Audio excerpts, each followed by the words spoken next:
Bonjour à tous. Comme vous le savez, Ramadan approche à grands pas. Alors comment garder une bonne hygiène de vie pendant cette période-là?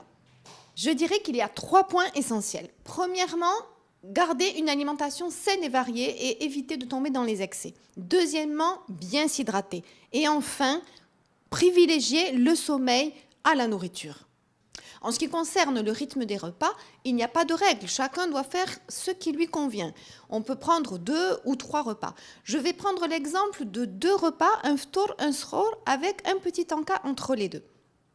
Profitez du Ramadan pour assainir votre alimentation et vous déstresser. Comme je l'ai dit tout à l'heure, le sommeil est essentiel. Donc n'hésitez pas, si vous avez mal dormi la nuit, à vous reposer la journée et choisissez de vous mettre dans une ambiance fraîche si vous devez faire une petite sieste. En ce qui concerne le ftour, n'oubliez pas que finalement il correspond à un petit déjeuner. Donc vous allez le composer comme un petit déjeuner. Alors vous allez prévoir déjà des féculents. Vous pouvez prendre bien sûr la harira traditionnelle, elle est vraiment parfaite puisqu'elle est à base de légumes secs et de riz. Mais vous pouvez aussi opter pour d'autres féculents, alors du pain, des céréales ou pourquoi pas même des crêpes. Alors attention, pour les msemmen, ce sont quand même des aliments très gras. En plus, si vous rajoutez du miel, ça va être très calorique. Je vous propose de les tartiner plutôt avec un fromage blanc frais.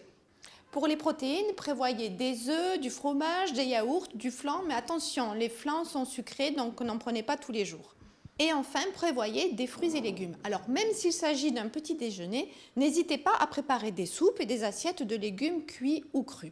Enfin, pour les fruits, vous avez tous les fruits de saison. Vous pouvez aussi préparer des salades de fruits ou consommer des fruits secs, dattes, figues, noix, etc.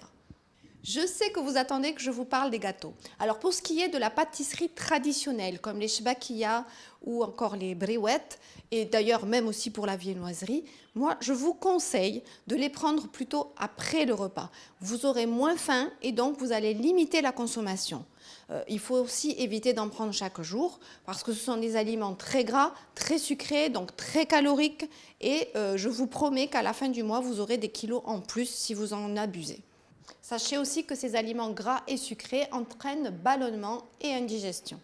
Si votre ftour est bien complet et équilibré, vous n'aurez pas vraiment besoin de dîner puisque le laps de temps est très court. Vous pouvez juste faire un petit encas entre le ftour et le sahur à base par exemple de yaourt et fruits, lait, biscuits secs ou tisane et fruits secs. Il est important de laisser un petit temps de repos à votre estomac entre 2 repas.